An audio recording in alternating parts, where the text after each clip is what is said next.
Stories of Futures Past presents 5 stories featuring rockets.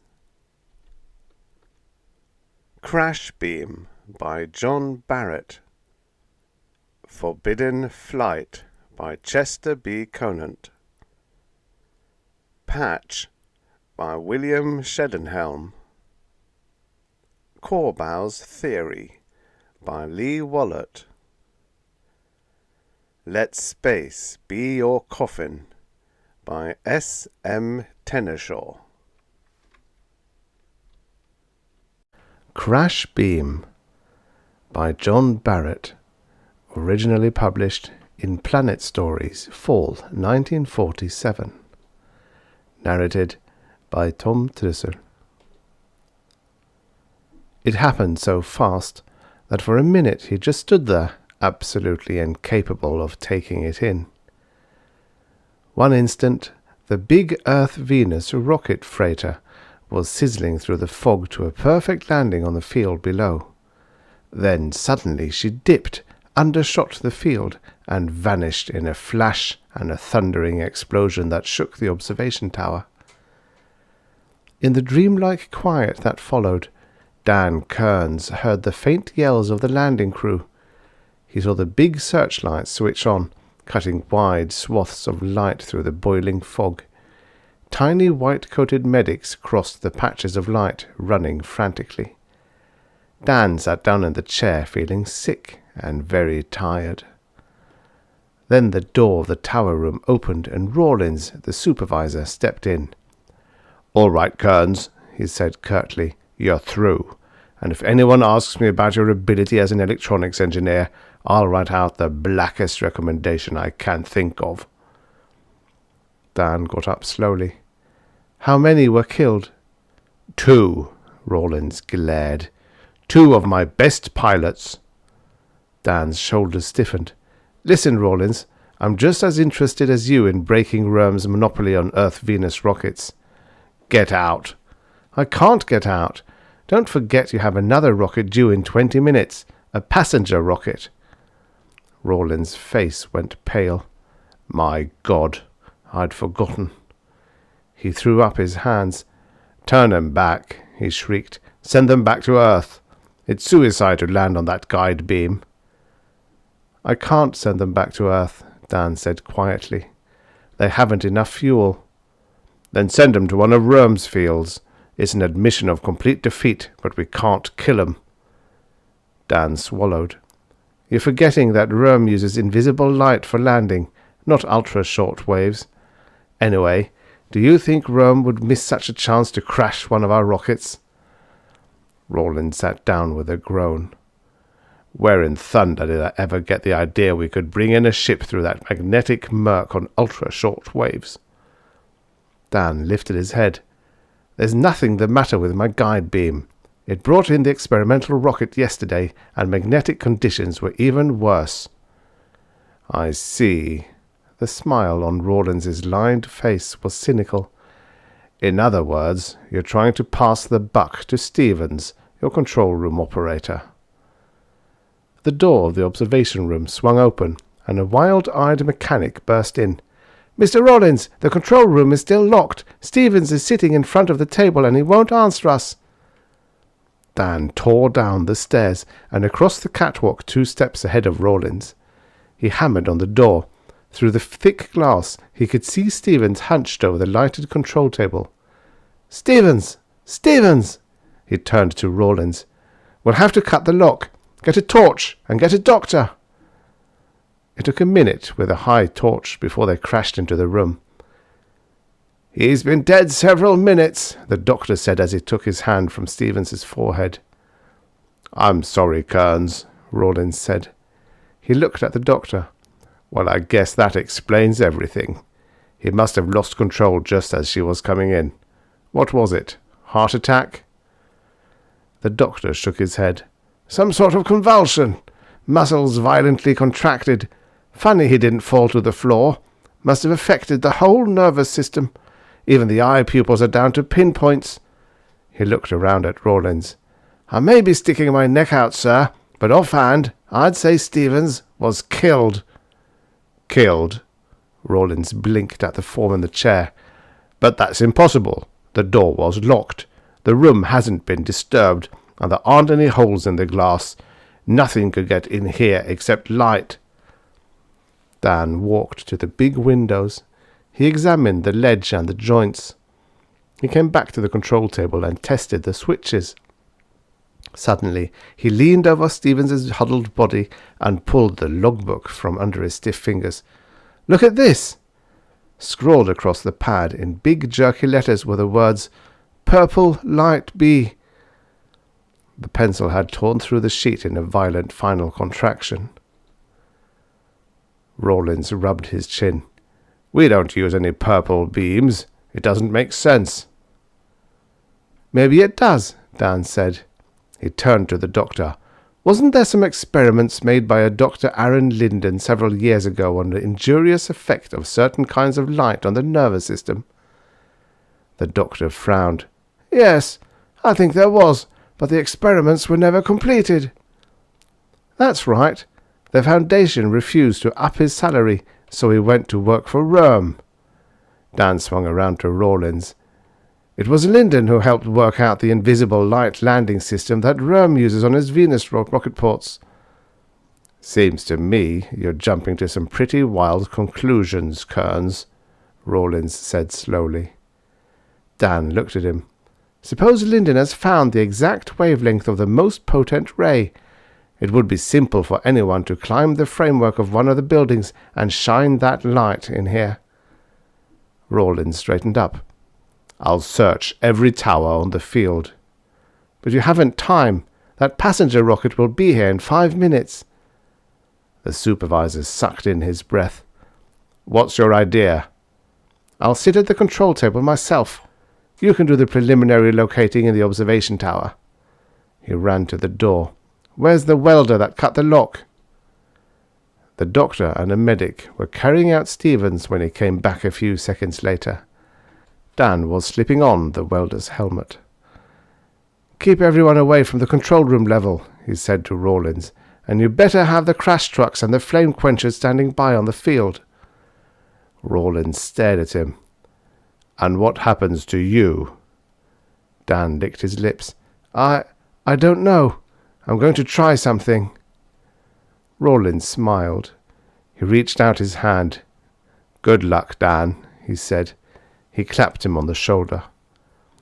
When they were gone, Dan dropped the helmet over his face. He walked slowly across the room with his hands in front of him, like a blind man. Finally, he lifted up across the room with his hands in front of the helmet and knocked out the dark glass in the eye slot. Then he slipped it back on.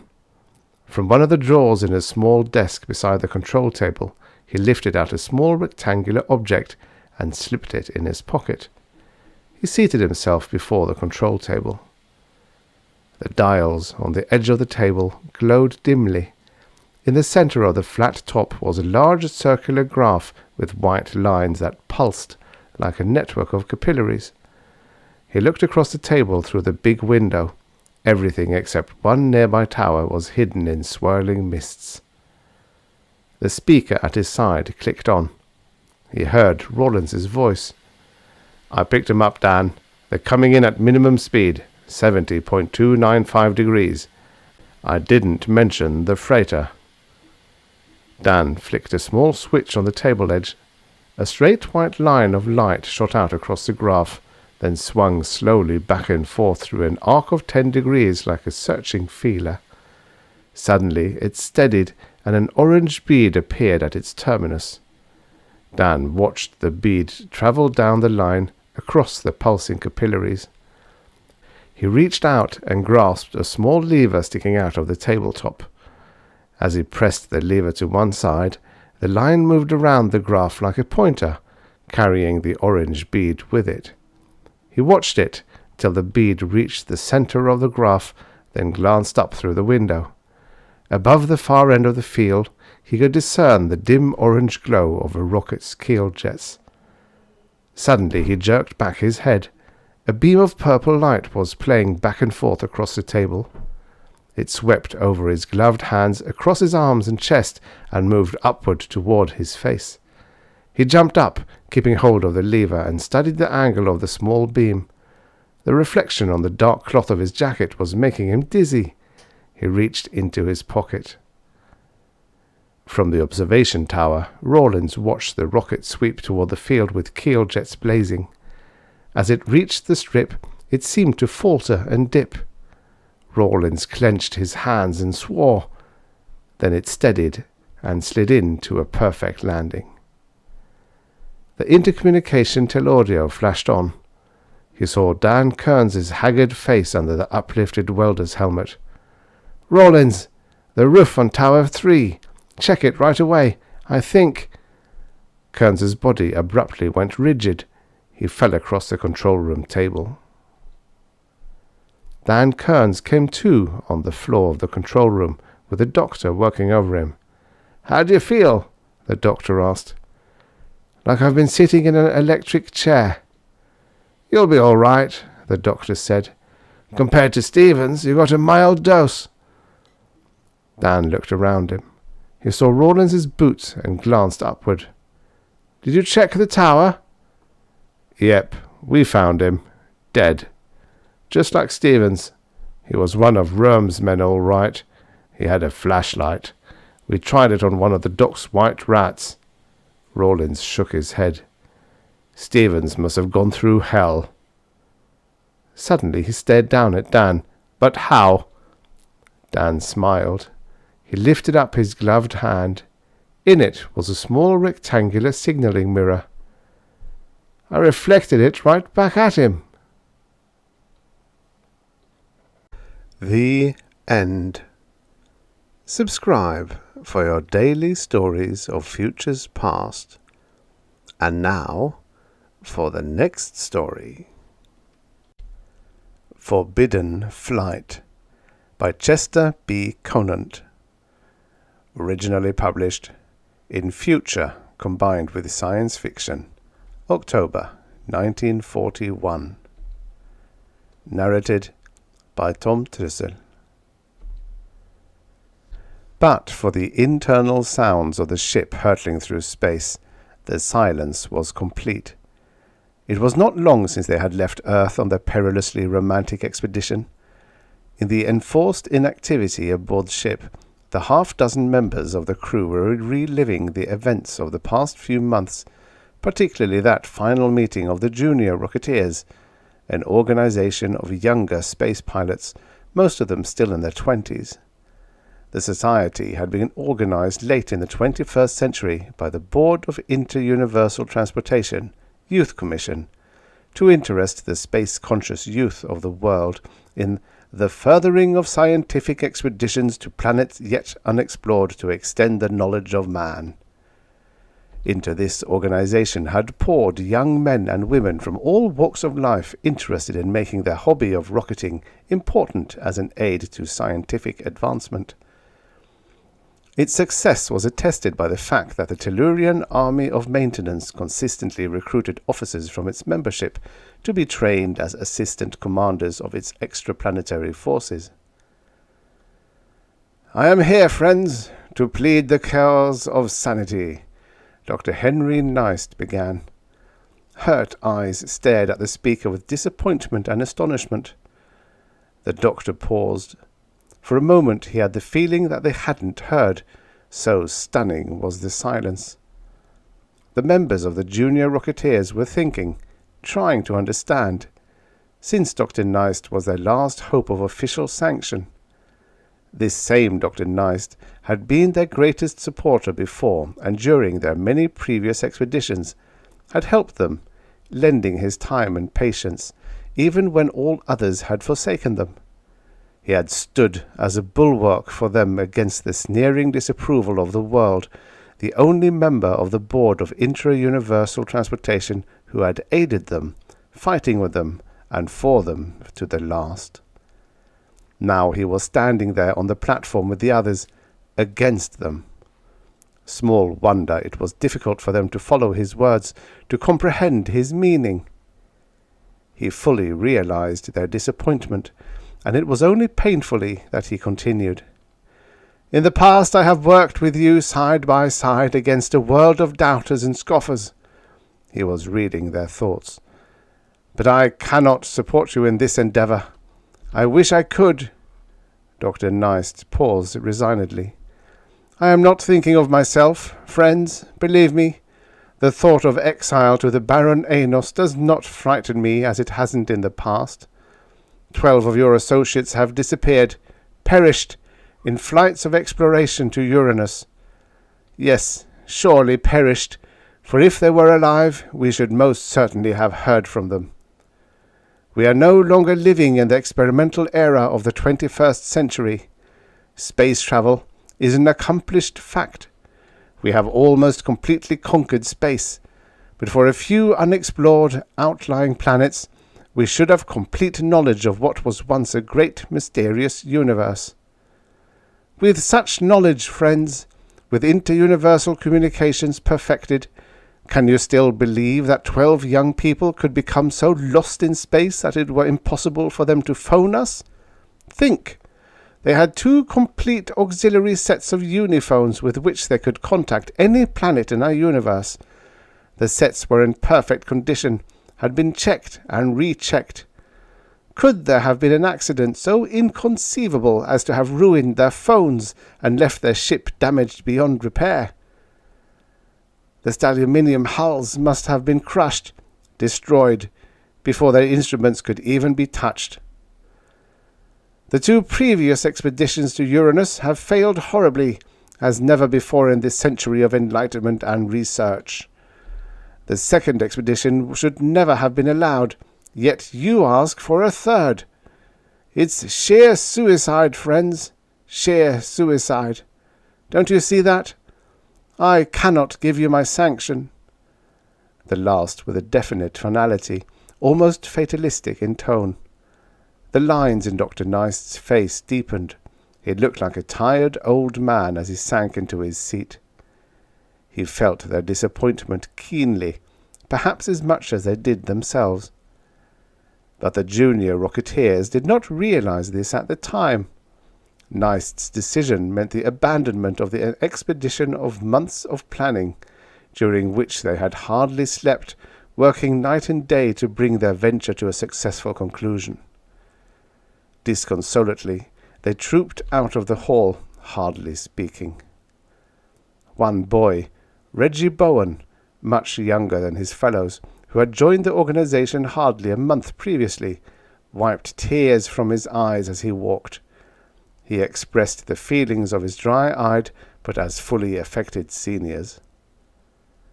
That night they met in their spacious quarters, which were at once laboratory, hangar, and factory, wherein they had planned and built the ships which had carried their members to glory on the many expeditions since the inception of their organization only a quarter-century before. "Are all the entrances being carefully watched?" asked Jason Day. "You haven't forgotten the East Office? The doctor usually enters from there. We can't trust anyone now." "The East Office also. Friend Jason. Rita's guarding it."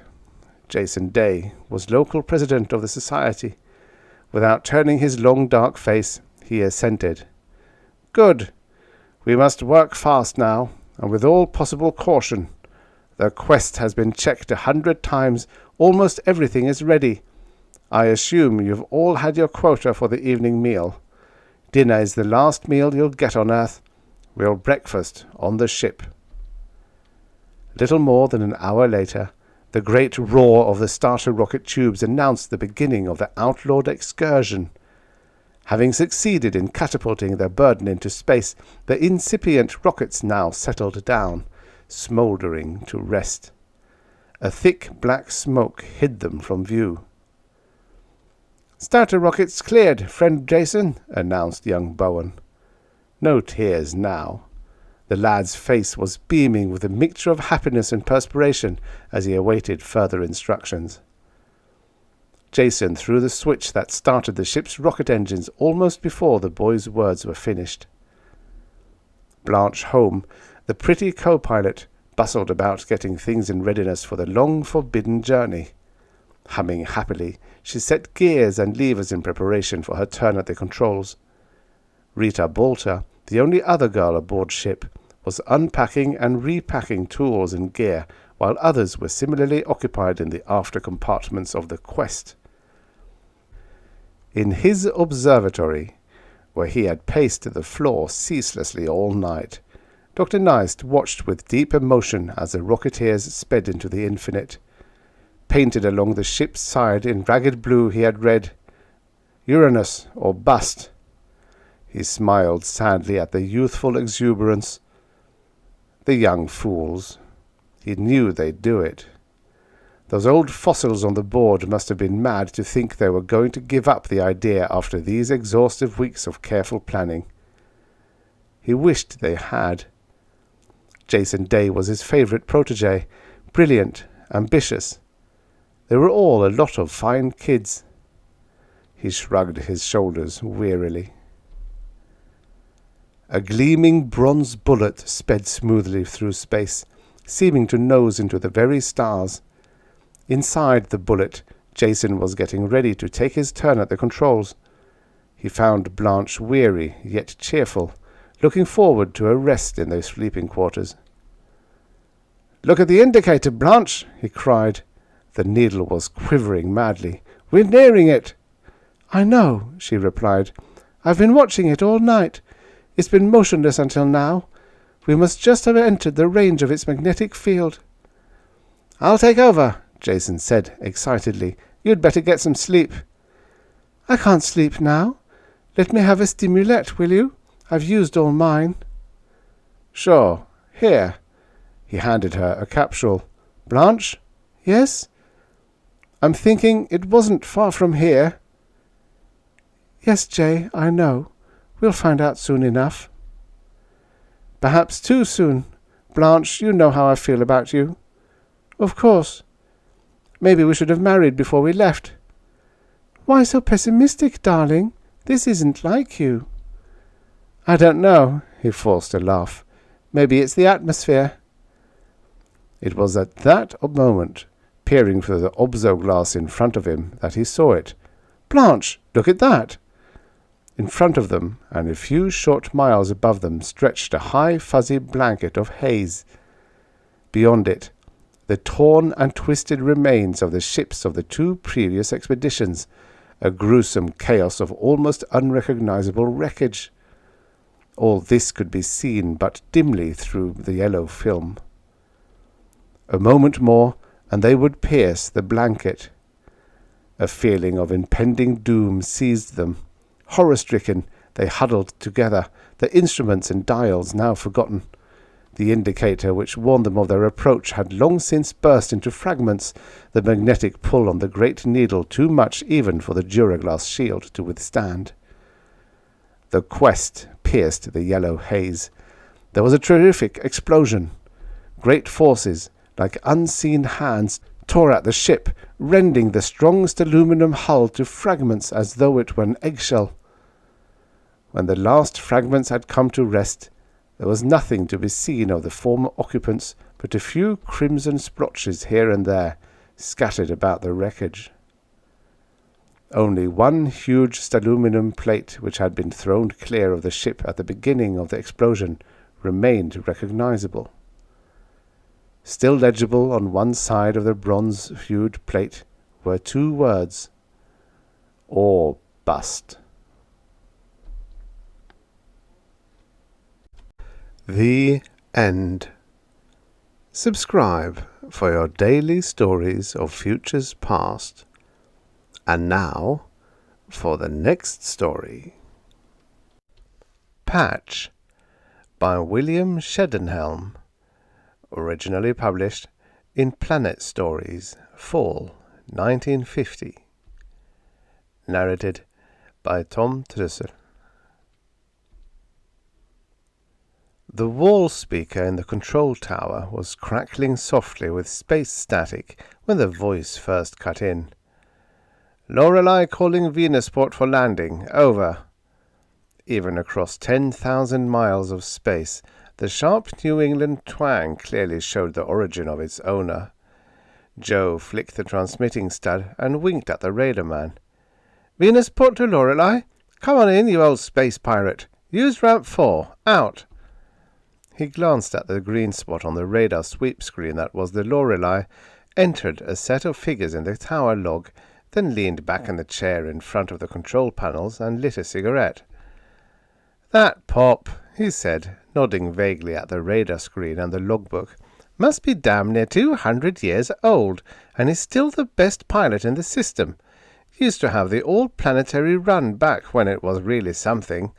When they put in automatics for cruising, it made him so mad he quit and never would go back. Said he wasn't going to let a bunch of machines run his ship, even out in space." He blew a beam of smoke at the spot that moved slowly toward the center of the radar sweep screen. "He bought the tub he calls the Lorelei at a surplus sale, and spends all his time batting around the old corners of space that the Survey Patrol hasn't gotten to yet." Joe puffed his cigarette reminiscently for a minute. "I remember the first time I saw him land the Lorelei. Lord, what a sight! No one else has ever had the nerve to try it the way he does it, or at least lived to tell about it. I wonder if he's gotten too old to do it any more." The radar man stared at the faint speck that showed above the horizon, then brought it into magnified focus on the telescreen. "He's coming in awfully funny," he said. Joe got up and stood staring out through the sides of the big plastic bubble that formed the walls and roof of the control tower. "I think he's going to try it. Watch this." The stubby Overlord was angling in towards the port from a little above horizontal, as though to make a belly landing. Just short of the field, the steering jets gave a tremendous side blast that whipped the ship into a tight upward arc. All the ship's jets winked out, and the ship whistled straight up for over a mile, began to slow, and dropped back in free fall. The ship dropped faster and faster toward the concrete apron, tail first, its jets dead.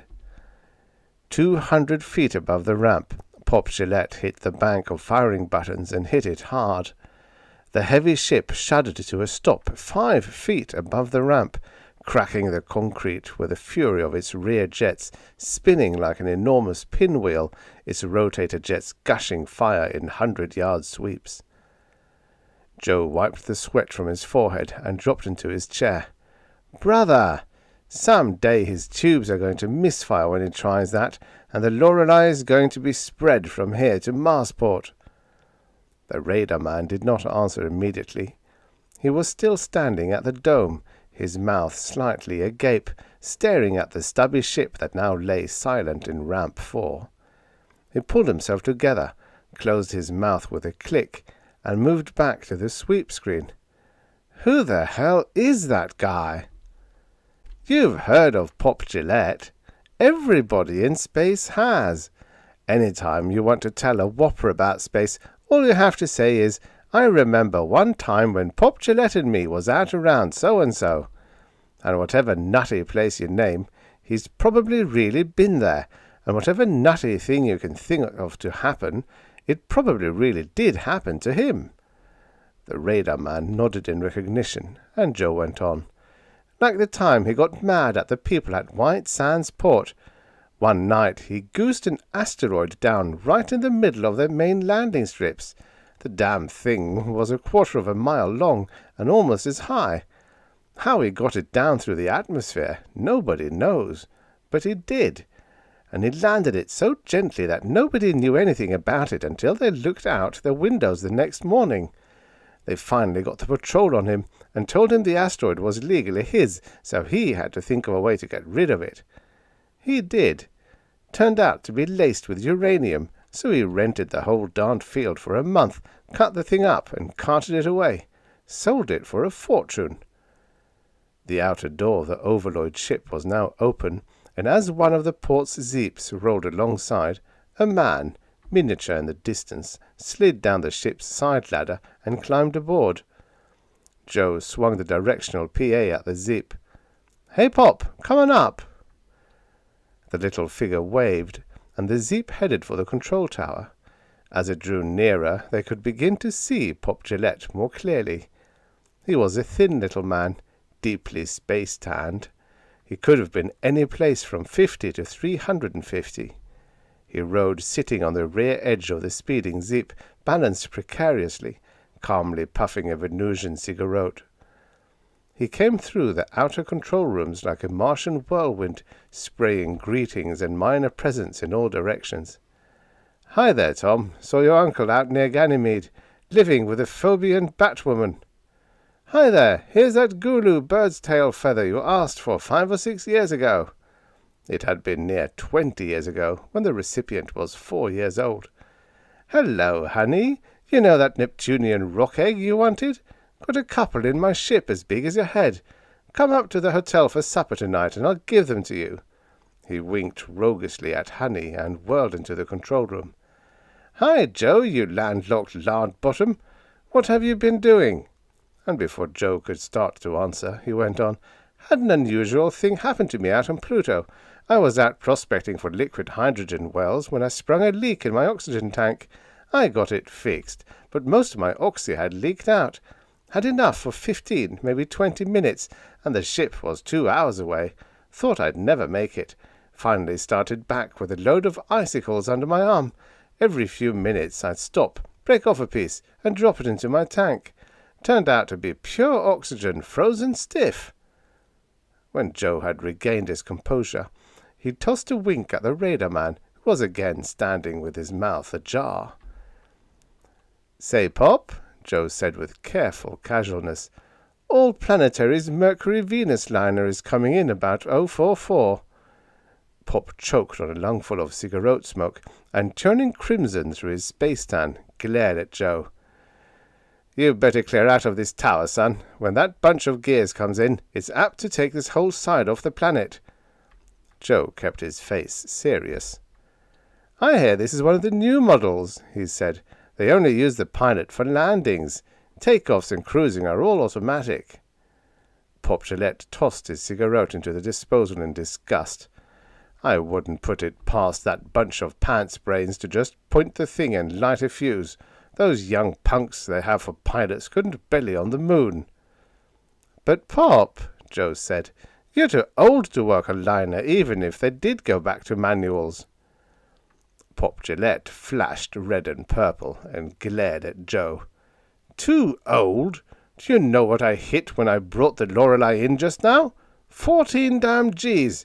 If she wasn't an old meteor patrol ship, she'd crack open like an egg the way I handle her. Too old, my space-warped rear." "But ships are bigger these days, Pop.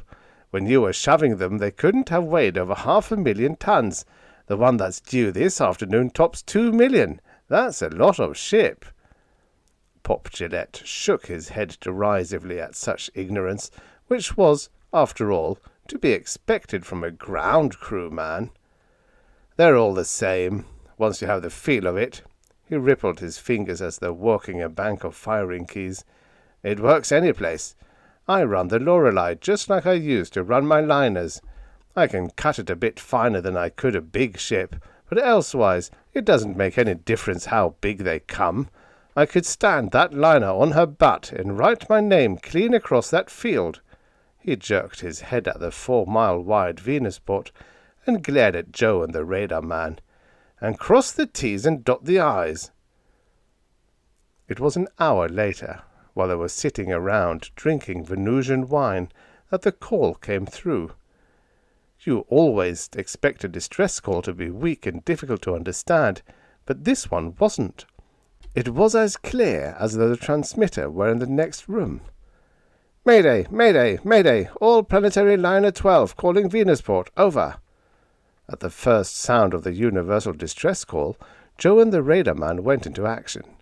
Joe hit a red stud that alerted all the units at the port and cut in the speakers in the other control sections, while the radar man got a rough bearing on the liner and switched up the amplification until he had the ship located within a foot, and its speed and course plotted to 5 decimal places. All this in the time it took the first call to come through. Joe flipped the transmitting stud. "Venusport to all Planetary 12. All other units, clear the air immediately. Come in." The voice cut in sharply through the space static again, sounding a little frightened and tense. "All Planetary 12 calling Venusport. Something went wrong with the radar deflectors. We took a meteor through the control room. Luckily it just clipped us, but it put a 10-foot hole in the side. The man on duty got out okay, but we lost all the air in that section. We can't bring her in with that hole in her. We have to have air in the control room, or all the switches arc out. Over." Outside, the control tower's ships were being moved out of the way, back into the hangars and into the pits. Blinker lights and radio landing beams were flickering out.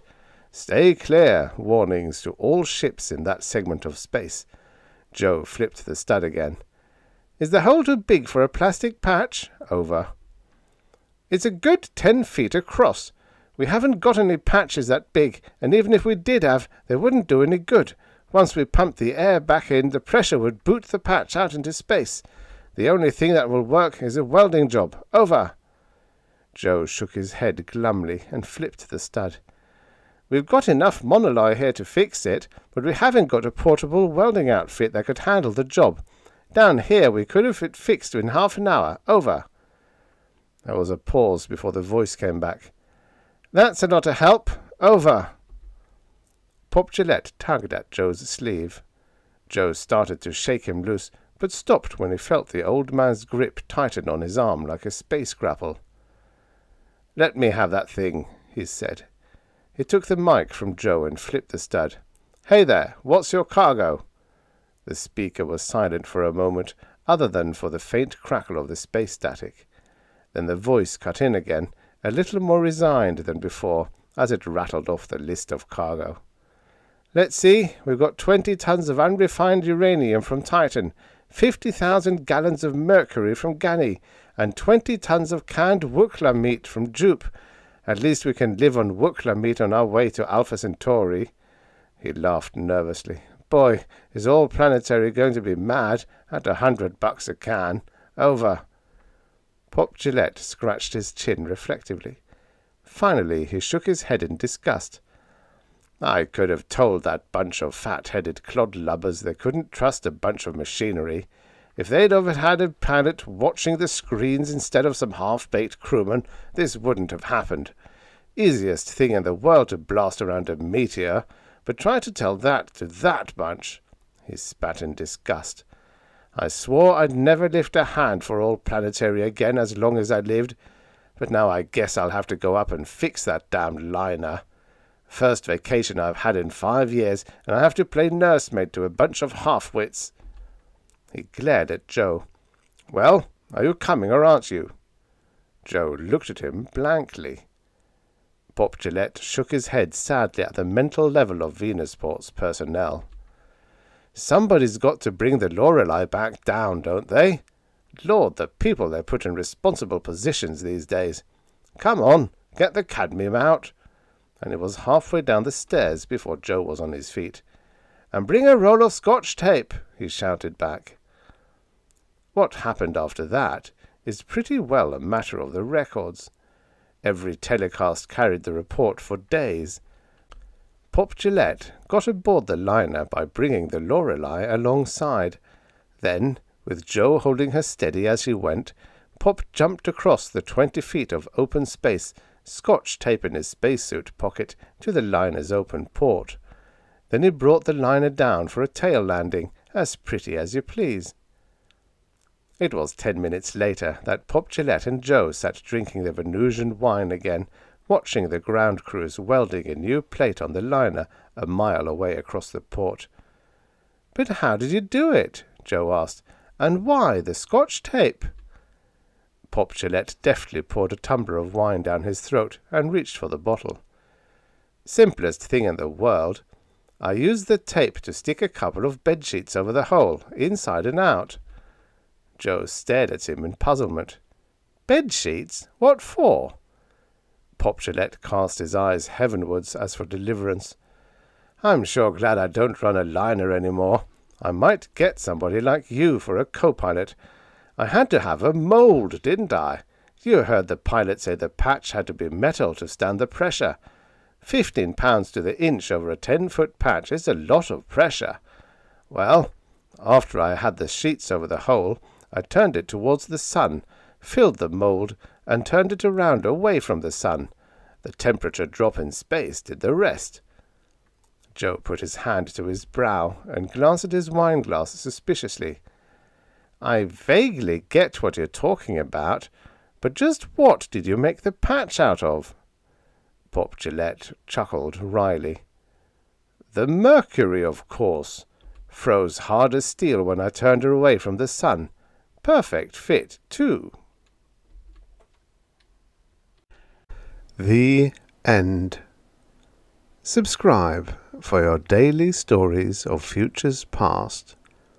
And now, for the next story. Corbow's Theory by Lee Wallot. Originally published in If Worlds of Science Fiction, October 1956. Narrated by Tom Trussel. "All right, so we've got it. The same problem rocket designers have been struggling with for 5 years. Nobody's found the answer, and they never will." Bronson Corbow glared at the older man, his lips pressed tightly together to keep from giving voice to the anger mounting inside of him. Mars Kenton was an argumentative old fool, but the company had made him his assistant, and nothing could be done about it. "They've known ever since they discovered that interstellar drive," Mars continued, "that they can only make enough carbolium to send 4 ships a year to the end of our galaxy and back again. Is it our fault they have to make the blasted stuff instead of mining it out of the ground?" The words ringing in the quiet of the laboratory seemed to pound in Bronson's ears, and he found he could hold his tongue no longer. He leaned toward the older physicist and slammed his hand down on the table. "That's enough, Mars. I happen to be the one in charge here, not you." His quiet voice made clear the anger he felt. "Reed turned the problem over to us. I say we can lick it.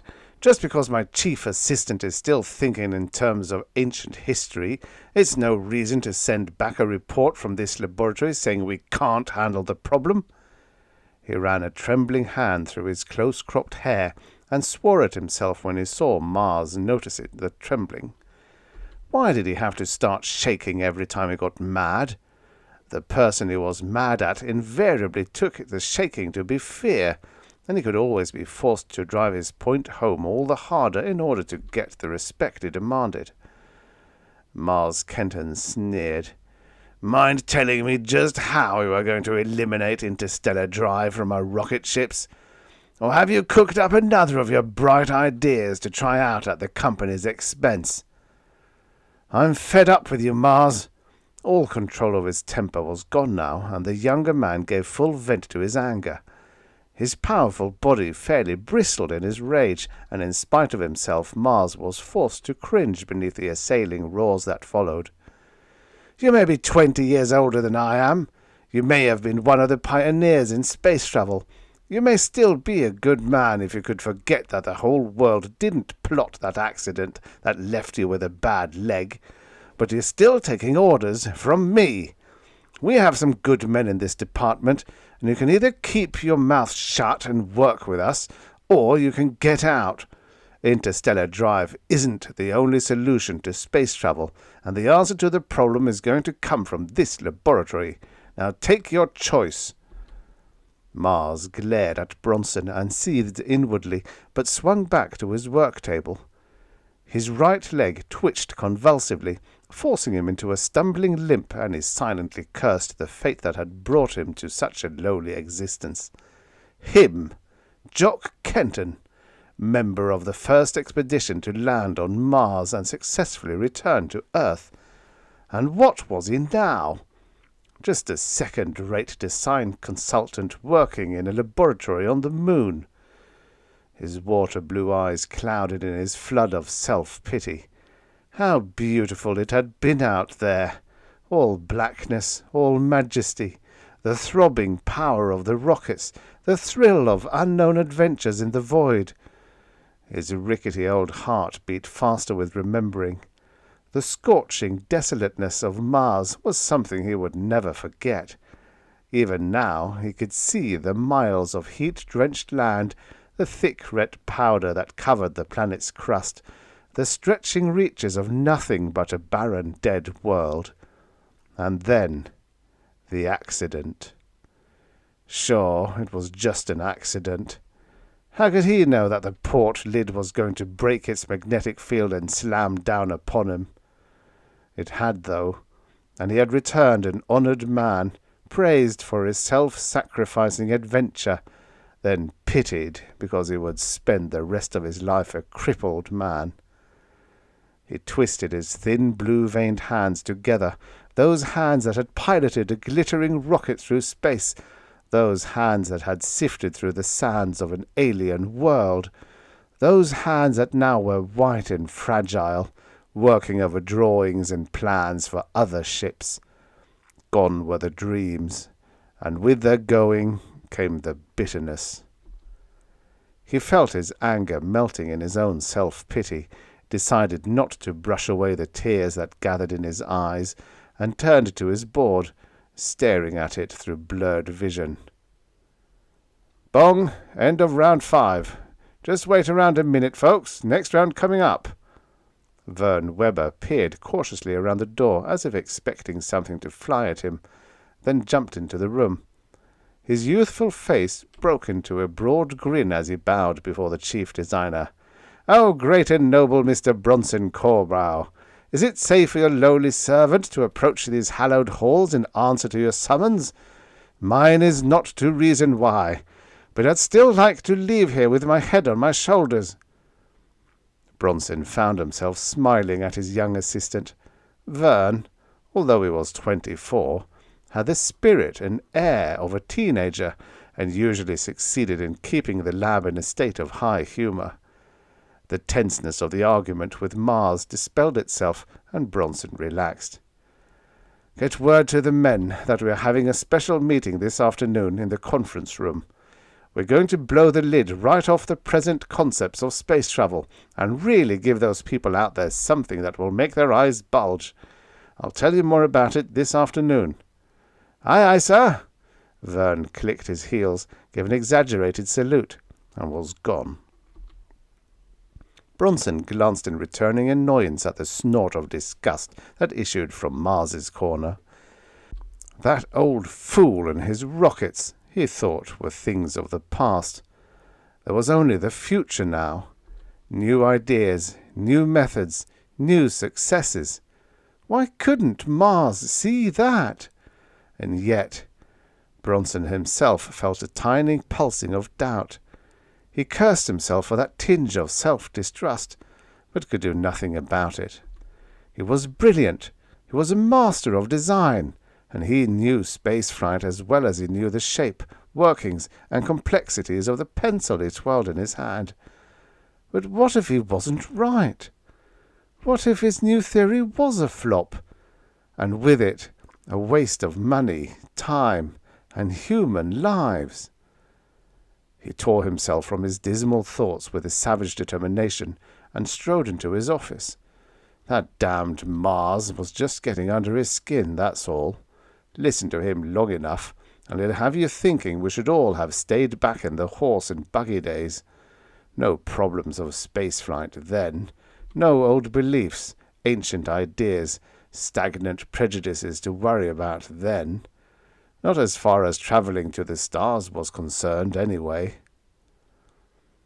First, let's review a few points I know you're all familiar with, but that you should keep in mind, starting with the beginning of space travel.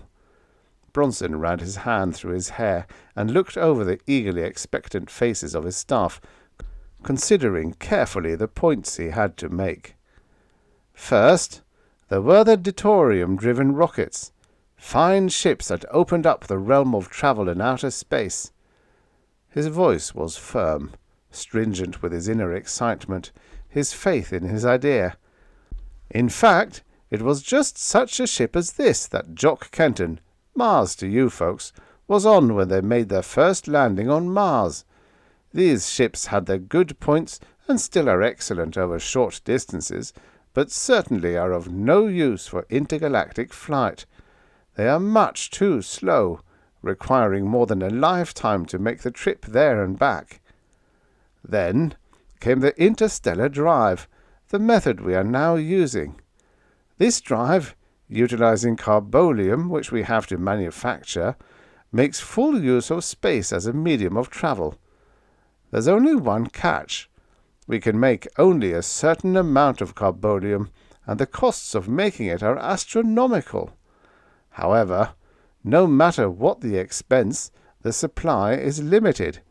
Still, everything's fine. We use the old rockets for short distances, and the interstellar drive for intergalactic trips. He paused a minute to let it sink in. That is, everything was fine.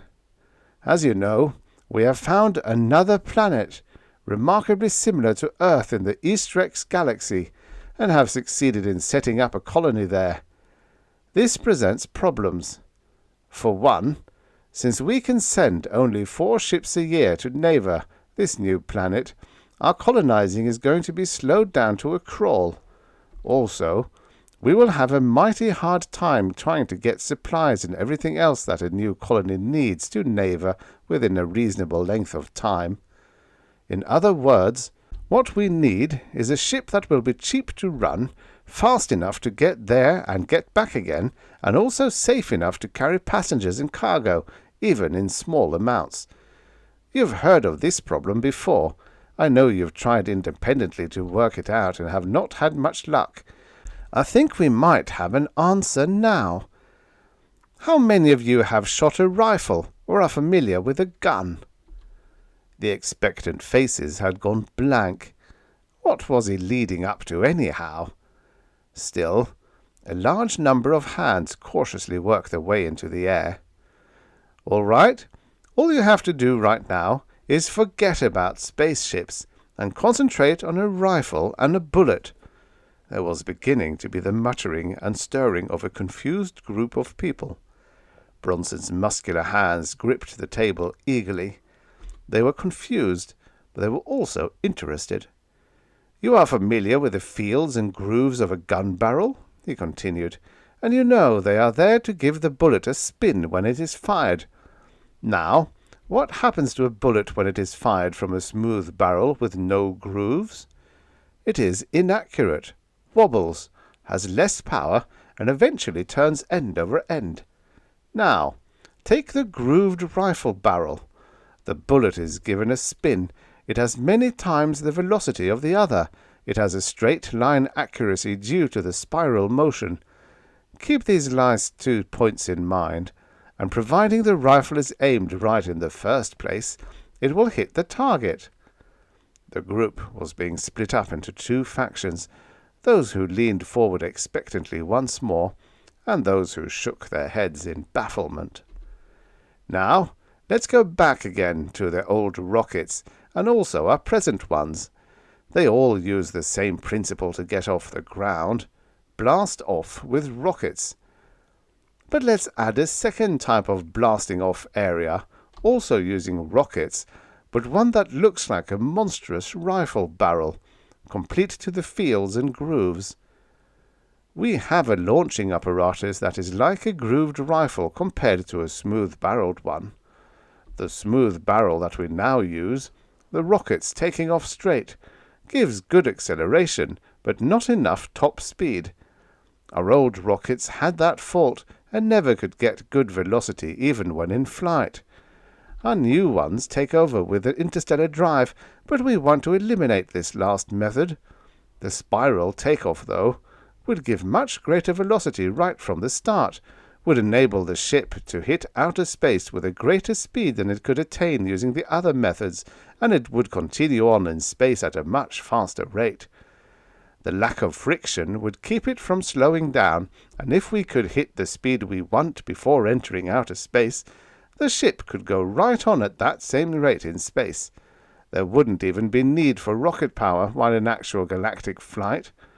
The initial momentum would carry it through to its destination. The rocket could do all this because its spiral launching would give us more muzzle velocity, and in a given time after blastoff, the spinning ship would have reached a much greater speed than the regularly fired one. This means operating cost will be confined to blastoff, landing, and to skirt around any sudden dangers that might arise in space. We therefore have a ship that has the velocity of the drive, and maybe more, without the cost of drive. It has safety, since our old rockets proved to be remarkably accident-free, and this design would actually be working on almost the same principle as the old rockets, except for the blastoff. The difference in outer space would be this. The old ships used rockets throughout the trip to increase their velocity. The new ones will be travelling so fast when they enter outer space, they won't have to use any power because they will already have the velocity needed. He paused to swallow the dryness in his mouth, and noticed with pleasure that more than one face was twisted in thought. Good. All they have to do is to be given a theory to think about, the time to do that thinking, and they'd be on their way. That's about it for now. I have some ideas of my own for the design of this ship, and it's really surprising when you think how simple it is, but I'll save that for some other time. Right now, I'd want all of you to think about it. It gets top priority. Report back to me with your ideas. I think we can lick this problem and get our bread and butter, intergalactic enterprises, right on top of the pile. Good luck. The meeting broke up amidst frantic discussion, wails of misunderstanding, confusion, and quiet self-musings. Bronson smiled to himself, his face almost boyishly radiant in his pleasure. The seed had been planted. Now all he had to do was give it time to grow and bear fruit. Vern's cry of amazement rang with reverence as he stood with Bronson looking over the first test rocket as it was slowly wheeled to the launching area. "Boy, oh boy, look at that beauty! Did you ever see anything like it?" The silver ship lay on its side as it approached the huge tower, but already Vern could see its glistening majesty soaring through the sky. "She was a lot of work, Vern. Let's just keep our fingers crossed. By the way, that design of yours on the rotating cylinder inside the rocket, working independently of the rocket's forced spin, was good. Tough thing to lick, but now the pilot can keep a steady up and down, no matter how much the outside of the ship is spinning. Good work." Vern shrugged his shoulders. "Just call me the Einstein of the 23rd century, that's all. We'll all see how well everything works pretty soon now." Bronson was finding the tension beginning to build up in him. Just a few more hours, and his theory would be lauded with success, or shattered into the dust. He peered at the rocket, at the tiny black figures of the men that were dwarfed by its size, and at the giant black tube, towering hundreds of feet high, waiting patiently to receive her first charge. The needle-nosed spacecraft glistened in the early morning sun, her thin beauty tantalizing to the senses of a spaceman. Her lines swept gracefully back across a smooth expanse until they hit the 4 fin tips sweeping out from the rotating band of the tailpiece, the fin tips that would fit into the slowly spiraling grooves of the launching tower. The field and groove construction, first suggested by Bronson, had been replaced by lands and grooves when it was found that the fewer grooves gave greatest accuracy and better muzzle velocity when tested on the laboratory models. Thus, there were only 4 fins instead of the originally planned 8. The rocket reached the lowering platform, and Bronson watched in nervous anxiety as the ship was lowered into the ground tail first, then slowly began its upward ascent into the belly of the launcher. He thought of 1,000 things that could happen right then, found that none of them were going to, and returned to his office.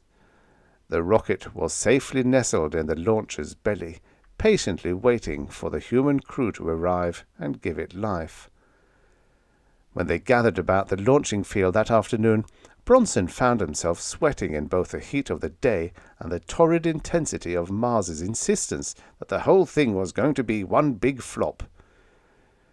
"Just one blast from those rockets, and we'll all be blown into the next galaxy without benefit of a spaceship. Trying to shoot a 70,000-pound rocket as if it were a toy gun. You'll learn one of these days, Corbow, that the old way was still the best. It got us to Mars and back, and if you'd work on that instead of this, it would be good for intergalactic flight too. But no, you have got to have your name up there in print." "Oh, shut up your damned mumbling, Mars." Bronson shot the words out savagely. He gave the older man a withering look and turned his attention again to the ship. The men that were to take her up had disappeared inside the expanse of the launching tower, and the other figures darted back and forth, making last-minute preparations. The minutes began to tick off. 5 minutes until blast-off. 4 minutes. 3 minutes. The field was now completely devoid of human figures. 2 minutes. 1 minute. 10 seconds. 9. 8. The launcher looked lonely and terrifying in its greatness, and Bronson tried to wish the rocket up out of her belly by willpower alone. 4. 3. 2. 1. The ground trembled as the ear-shattering roar jumped across the lunar landscape. The sound grew louder, sharper, and Bronson began to think his head would split with the noise. The rockets pitched higher, their scream pierced the air, and then the silver nose of the ship edged above the top of the launcher. It pulled further into view, the shimmering silver glinting in the sun, and Bronson clenched his fists in anxiety. "Come on, baby. Show them what you can do. That's it, baby. Keep right on coming. Come on, girl." The ship rose clear of the launcher, the distance making it look as if it were shot straight out, but Bronson knew the steadily spinning hull was heading right. Suddenly he noticed it. Something was wrong. The ship wasn't acting right. What was it? His eyes tried to leap from his head to get closer to the rising needle, and then he saw it. It was shaking. The whole ship was trembling as if in human terror. He watched the tremors pass from the nose to the tail, each one more violent than the last, until the whole ship was racked with a shaking like palsy. Why? It had worked so beautifully with experimental models. What was causing it? The bow of the ship was now visibly shaking, the tremors becoming more savage, and then the nose began to dip. With a final shudder of resignation, the rocket pitched over and began its screaming descent. Bronson watched the plunging ship, felt his heart grab in pain in his chest, and stumbled back from the observation window, unable to watch any longer. The burst of 1,000,000 shells at once slammed into the unyielding lunar plain. In his mind's eye he could see the twisted exploding mass of metal, and the thought sickened him. The others ran from the room, heading for the wrecked ship. Bronson watched them with dull eyes and made no attempt to follow. What could they do for the 4 men that had gone to their deaths in his mad creation? What could they do for the millions of dollars that now lay a twisted heap of rubble? He turned to drag his defeated body back to the lab, to twist and mull in his mind what had happened, and found himself looking into the glaring eyes of Mars. "I told you, didn't I, Mr. Corbow?" Bronson covered his ears so that he wouldn't hear. He screamed, "Shut up! Shut up before I slam you one!" Mars spat in disgust. "4 nice guys in that ship, too. Knew 'em, didn't you?" Bronson's hammer-hard fist smashed into Mars's mouth, and the old man was slammed against the wall before falling in a crumpled heap on the floor. He sat there, the blood oozing from his mouth as he stared at the retreating back of the man he never thought would have enough nerve to really hit him. Now he was sorry he had said anything, and the self-pity welled up within him. He really didn't mean half of what he always managed to spit out. What made him do it? He wiped the blood from his mouth and pulled himself to his feet. Bronson slumped further down into the soft contours of the chair, eyeing Hanson Reed with a tortured soul. The president of Intergalactic Enterprises glared at him from the other side of the desk, every inch of his paunchy frame the body of an outraged executive. He chewed violently on the black cigar in his mouth and waited impatiently for Bronson to explain. Bronson spread his hands helplessly. "I don't know, Reed. I just don't know." His shoulders heaved in a sign of dejection. "Every single person in the Moon Lab has been looking for an answer, and we still can't find out why the ship crashed. We've tested the laboratory models over and over again. We've gone over every little detail and have nothing but a blank to show for it." Reed chewed more savagely at the end of his cold cigar. "We spent $2 million on research and development, and all we have to show for it is a pile of scrap metal and 4 corpses scattered over the lunar landscape. There's got to be some explanation." "Just 1 in a million chances that an accident like this would happen," Bronson countered desperately. "It's just coincidence that it happened on the first model." "Coincidence!" Mars's voice was guttural with contempt. "I told you from the start it wasn't practical. I knew—" "All right, Mars," Reed interrupted. "You were project design engineer, right?" Mars nodded in agreement. "Was there anything wrong with the design of the ship?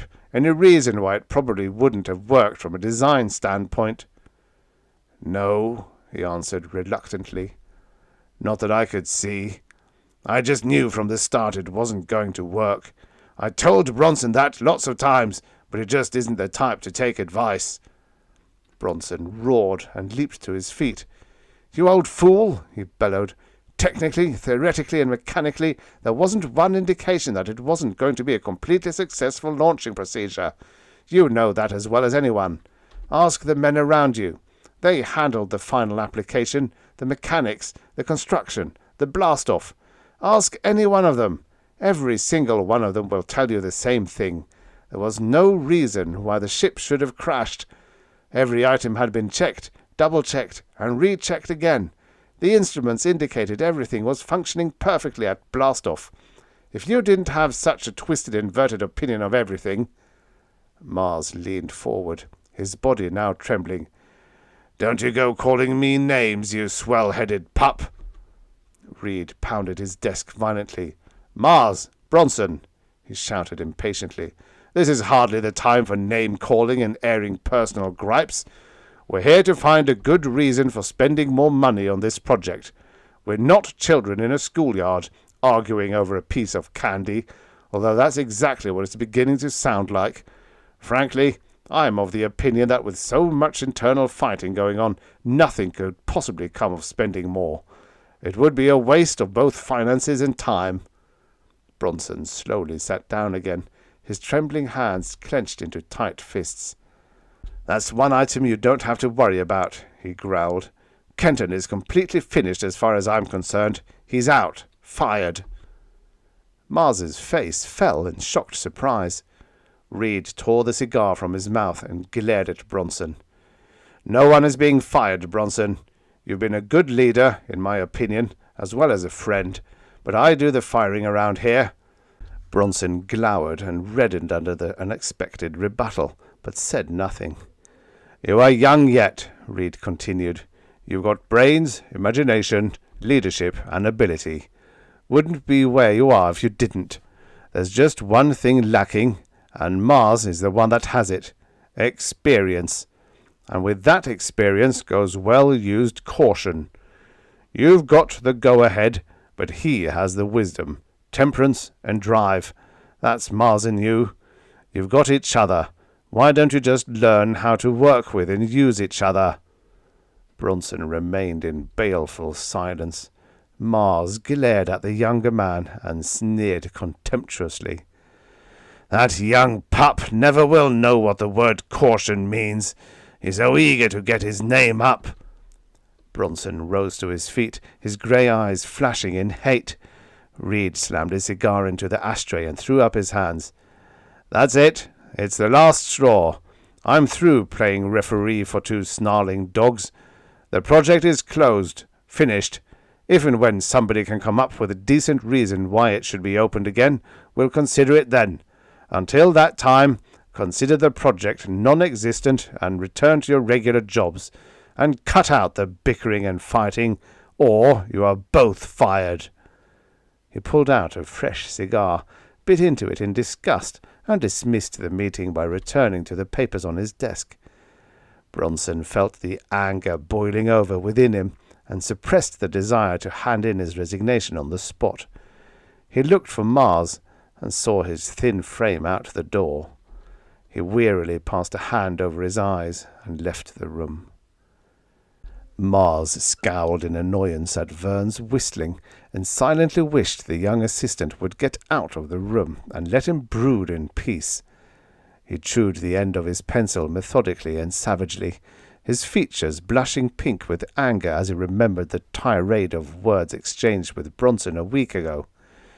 "Stupid, insolent, daydreaming pup," he snarled half aloud. Vern stopped in mid-step, eyeing him in surprise. "Huh?" he said. "Did you say something to me?" Mars grimaced. "No, I was just talking to myself." Vern grinned widely. "That's good. I'd sure hate to have anybody think those words were a description of me. Good old Vern, that's me. Combination office boy, slave, master of ceremonies, and soothing balm for ruffled egos. That's my description of me. Master of all trades, jack of none. And of course, I can't say what others think." "You don't make much sense," Mars growled thickly, biting again into the pencil. "Neither do you," Vern countered quickly. "But then again, what man does to a struggling young genius like myself?" "Oh, dry up," came the reply, "and take that drawing table into the new drafter's room." "Oh, sure. You only need about 3 men to move that monster, but—" He left the sentence unfinished and dragged the table from the wall. Mars smiled sympathetically, shook his head, and pointed to his bad leg when Vern indicated he could use some help. "Such is the life of a slave," the younger man sighed, and hoisting the clumsy article, headed for the door. "Look out!" Mars suddenly yelled, and jumped forward to catch a falling rocket model as the table edge glanced off it. Vern yelped in surprise, jolted backward, and fell against the wall, the heavy board crashing down on his foot. "My God, Vern! Your foot!" The other grinned, withdrew his foot from beneath the board, and pulled down his sock. "Not this, baby," he flipped. "I've got cast-iron insurance. It's plastic from the ankle down, see?" Mars stared in shock at the artificial limb, and could think of nothing very brilliant to say. "Got it in cadet school," Vern explained, and then answered the question in Mars's eyes. "I was training to be a space pilot myself. Some fellows and I decided to celebrate our graduation, got drunk, and ended up in a wreck. They put me together real good, even taught me how to use the foot so no one would ever know it wasn't the real thing. It washed me out as far as the Space Corps was concerned, though. I drowned my sorrows in alcohol for a couple weeks, told myself I was going to hell with myself, and then I decided to put what I did know to work. That's how I joined up with this outfit. Now I sit back and design the rockets my classmates have to worry about flying. Enough of this chatter. Got to get busy. See you." Mars turned thoughtfully back to his desk. "That kid's got only 1 foot," he mused soberly. He looked down at his own injured leg and savagely kicked it against the wall. "Your leg. Your poor, crippled leg. What a fine crutch it has been," he bitterly reproached himself. It proves you were one of the first in space, and you won't let people forget it. You're a jealous old man. You're afraid to have someone else do what you no longer can do. You want things to stay the way they were when you got hurt, so no one else can live your dream.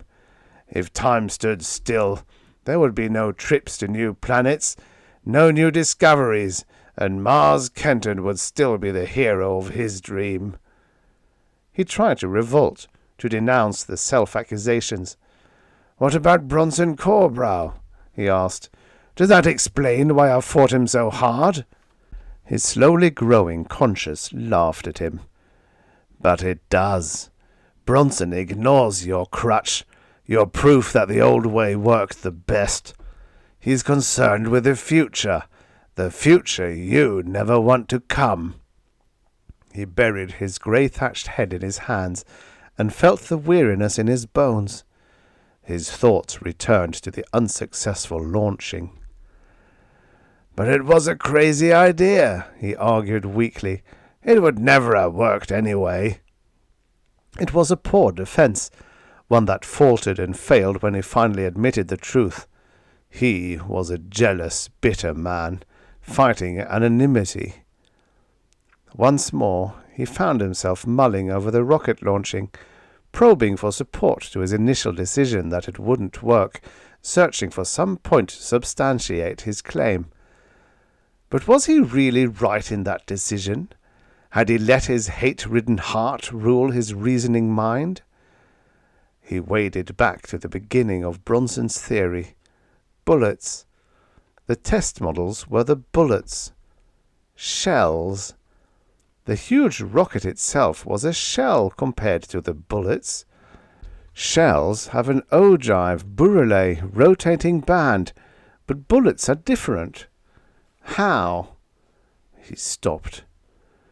He reviewed the parts in his mind, then suddenly lurched to the files and pulled out the rocket plans. He compared the ship's construction bit by bit with a shell, his mind working quickly, accurately, with a new enthusiasm. Hours later, he leaned back from his drawing table, and his voice rumbled out into the quiet reaches of the empty room. "Men will fly to the stars like a bullet," he prophesied, "because I know why the rocket crashed." It was dark, but the light in Bronson's office was still on. Mars pulled himself erect and turned toward Bronson's room, then faltered. "I could just forget it," he mused. "Then the idea would be filed away. But someday—" He could not do it. The excitement was beginning to mount inside of him, pushing him forward. He took a deep breath, and with a decisive shrug drew back his shoulders, standing straighter and taller than he had in 15 long years. He strode from the room and headed down the hall. Bronson heard the door behind him open and close softly. He glanced up and saw who it was, and returned, scowling, to his work. When Mars did not leave, he looked up again, curiosity stirring within him at the expression in the older man's face. "Well?" It wasn't really a question, nor an inflection denoting that he wanted to hear what Mars had to say. It was more of a compromise between physically throwing him out and grudgingly listening to what he had to say. "I got it. I know what happened to the ship," Mars announced quietly. "I knew it when I saw it come out of the launcher, but I couldn't explain it." Bronson returned to his papers with a snort, and Mars pleaded, "I'm sorry about all those things I said. For God's sake, listen to me." The tortured pleading in the man's voice made Bronson put down the papers in surprise. "The models worked," Mars plunged ahead. "Sure they did. But because they were small, so much smaller than the real ship, there was no trouble, and they worked perfectly. The trouble reveals itself only as the projectile gets larger. The nose, Bronson. A nose band. Don't you see what I'm trying to say?" The younger man stared in silence at the pleading ex-space pilot before the words began to penetrate his whirling thoughts. He forgot the crash of the ship. He forgot the feel of hard teeth splitting the skin across his knuckles. He forgot the animosity that existed between them. His mind could focus on nothing but what Mars was trying to say. "The nose of the ship is long. The only guides were on the tail at the rotating band. Think of shells. Burrelets! The big shells have burrelets. Bands around the nose that dig into the grooves and steady the front of the shell. The ship, its front began trembling because there was nothing to guide the nose in a steady path. The more velocity the rocket had, the worse the trembling became until it threw the whole ship out of control. Don't you see? That's all that was wrong with it. It would have been perfect if it had had guide wings on the burrelet. The guide pieces could be withdrawn when the ship is launched, but they would have to be there in order to get it launched. I'm right, you know I am. That's your answer. That's the only part wrong with it." The enormity of Mars's words left Bronson speechless. He looked at the suddenly joyous man before him, and saw the old bitterness replaced by the rapture of his discovery. Yes, that was what had been wrong. It was the solution, the one tiny piece that made the puzzle into an understandable picture. He paused a moment, as if trying to make a great decision, then grabbed the older man by the arm. "Come on, let's get it down on paper."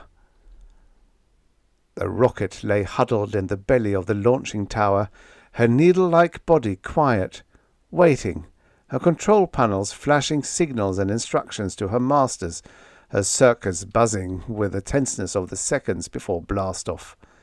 The steady counting drummed through her wires, tripped relays, and her masters flipped the switches, pressed the buttons, and pulled the levers that readied her for a maiden flight.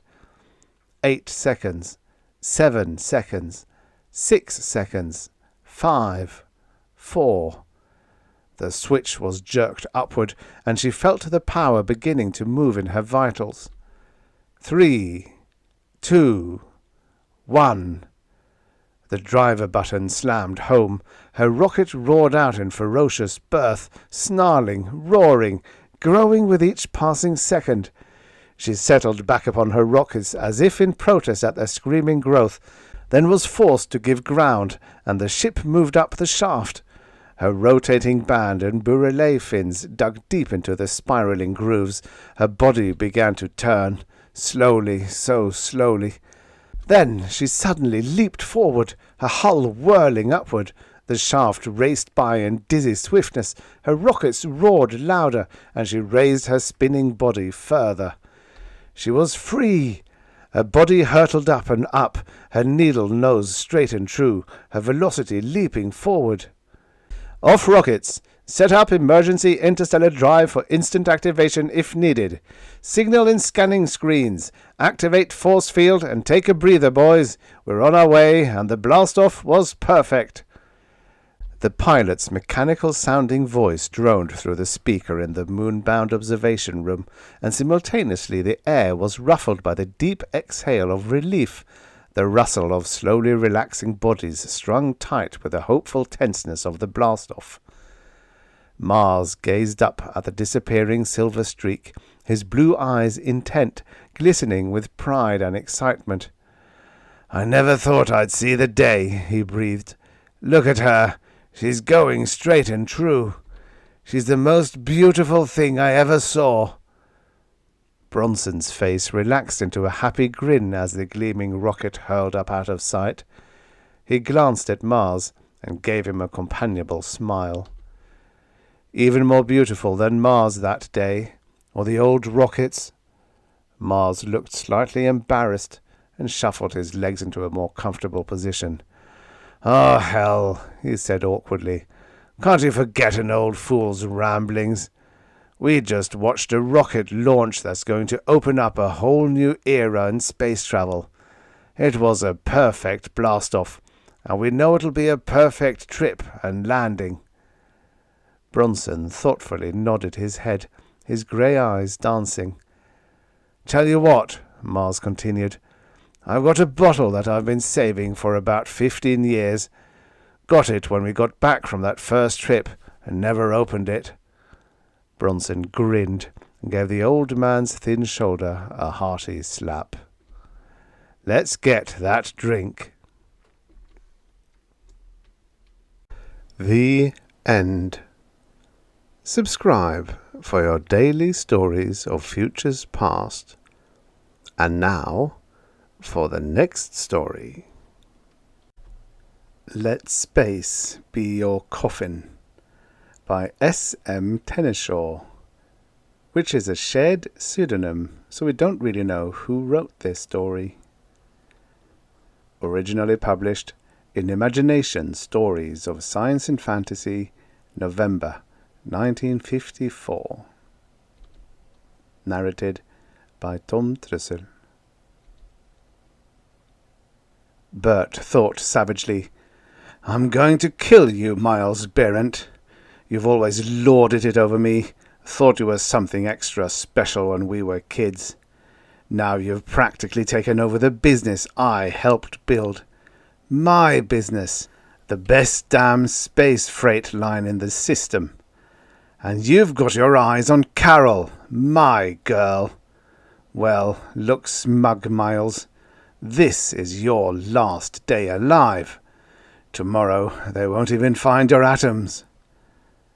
"Something eating you, Bert?" Miles Barrett closed the tally book and shoved it aside on the desk. He eased his 6-foot frame back in the chair behind the desk and stared quizzically at Bert Tanner. Tanner was standing by the window, staring moodily out toward the long line of space hangars. Tanner twisted abruptly, stared at Barrett, and laughed shortly.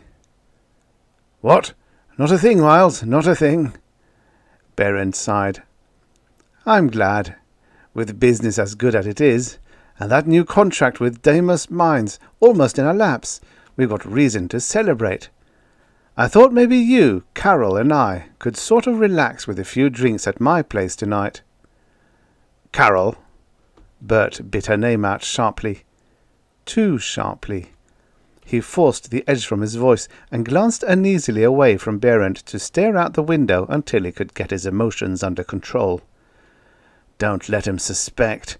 Not now." Out of the corner of his eye, he saw Miles get up from behind the desk and walk slowly over toward him. Barrett had his hands in his pants pockets.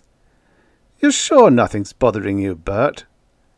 Tanner started to turn from the window, but his gaze was caught by a trim figure coming into view across the smooth concrete expanse separating the office building from the repair hangar. It was a girl, a blonde girl, a dream of a figure in form-fitting plastisilk. It was Carol.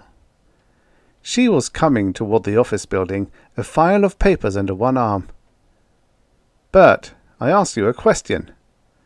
Tanner pulled his eyes away from the window. As he did so, Miles glanced past him. A smile pulled at his thin, firm lips as he saw Carol approaching the building.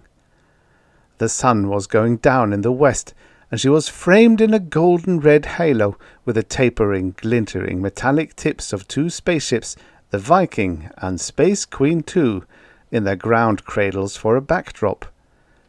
To Miles, it was a beautiful picture. The smile on his lips widened. Tanner saw the smile, and his own swarthy features grew dark. "You're trying to needle me, Miles." His voice was edgy, almost harsh. Barrett pulled his gaze away from the window and Carol's vanishing figure as she rounded a corner of the building. "Needle you, Bert? What the hell gave you that idea? You're acting pretty peculiar." "Maybe just normal." "Could that be it, Miles?" Barrett shrugged, glancing closely at his partner. "I know you pretty well, Bert. Something's bothering you. You're pretty moody lately. Perhaps you'd better not take the Deimos run if you're not up to it. Even Carol has remarked—" "Carol?" The harshness was in Bert Tanner's voice, and Miles Barrett frowned as he saw the wild light that sprang up suddenly in Tanner's eyes. "So you and Carol have been talking about me?" Tanner almost shouted. "Or is it maybe that you've been talking to Carol, trying to poison her against me?" Miles showed sudden astonishment. His hands came out of his pockets, and he tried to place one of them on Bert's shoulder. "Look here, Bert, you really are upset." Tanner threw his arm away from him with a violent movement. "Get your goddamned hands off me, Miles." His voice grated, and his hands suddenly formed into fists at his sides. Barrett frowned. His eyes narrowed in thought now. "I was only half kidding before when I asked you what was wrong, Bert. Now I'm demanding. What the hell's the matter with you? Every time I mention Carol's name you seem to blast off." Tanner laughed suddenly, but it wasn't a pleasant laugh. He moved away from Barrett and stood with his hands resting on top of a glassite table near the window. There was a scale model of a spaceship, a trim freighter, resting on top of the table. As Tanner's eyes remained fastened on Barrett, his hand ran along the smooth side of the model ship. "Women are like a spaceship, Miles. Or hadn't you noticed?" Barrett frowned, but did not speak. "Go on, play dumb. You've been pretty good at it for the past several months. Thought you were fooling me, didn't you?" "Bert, for Christ's sakes, what's eating you?" "See this ship, Miles?" Bert's voice had a tautness to it. "It was our first one. We built this business with it. Or should I say, I built the ship, you built the business." "Whatever we did together, Bert. You know that. I've always said you were the real brain here. Without your technical skill, there wouldn't be a Tanner Barrett Space Lines. What are you leading up to?" Tanner's hand ran fondly along the lines of the model ship. "A ship's like a woman, as I said," Bert said. "Both have beauty and dignity, but they're no good without a man. The right man." "You're talking in riddles, Bert." Tanner laughed again. "Like I said, Miles, take this ship. Our first one. I practically built it by hand with Jeff Morrow helping. Jeff loved her almost as much as I did. Even you loved her, I suppose." Miles nodded. "The Space Queen was a honey, but that was 5 years ago. Why all this retrospection? And Jeff's got quite a few other ships to love these days. Our whole fleet." "We'll forget about Jeff," Tanner went on. "This is between you and me. I mentioned the Space Queen because the day we launched her was the day Carol walked into the office looking for a job. I hired her. She worked for me in the research labs for 3 years, and everything was fine. Then you butted your nose in and convinced her she belonged in operations. She switched to your office.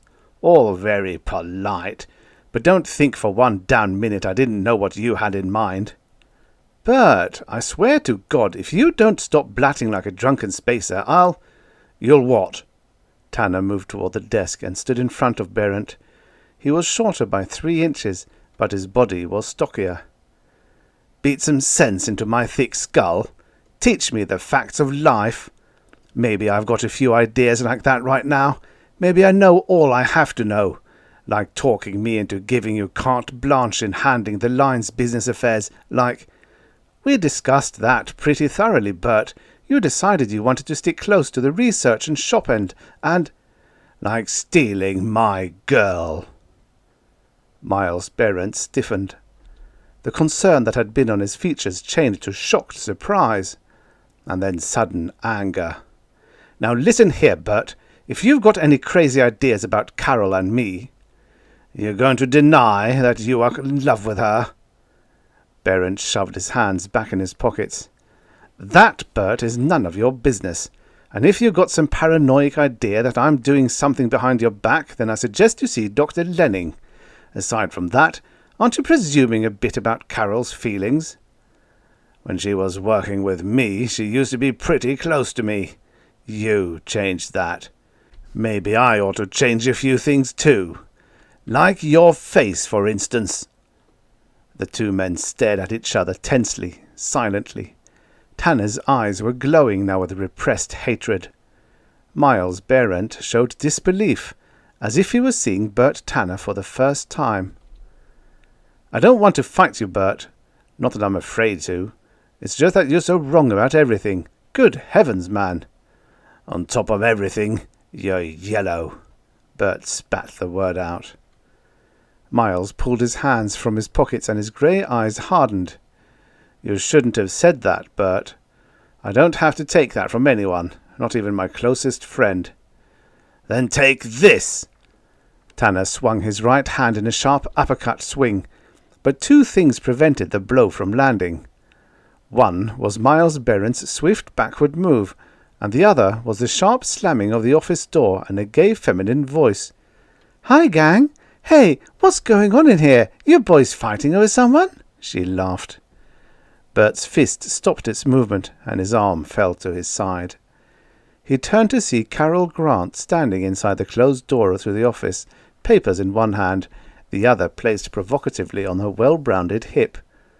"Well, are you both a couple of statues? Somebody say something." It was Miles who cleared his throat and forced a grin. "Sounds silly, I'll admit, but I had a crick in my neck. Bert was going to try and straighten it out." Carol laughed. "Seems like a pretty drastic kind of cure, Bert. You look like you were all set to land a haymaker."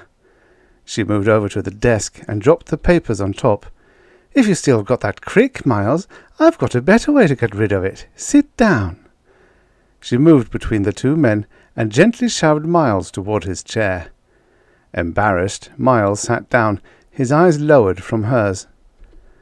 Carol moved around behind him and placed her cool fingers on the back of his neck. Gently, she began to massage him. "There, isn't that better?" Bert's face darkened as he watched, but he kept his emotions under control now.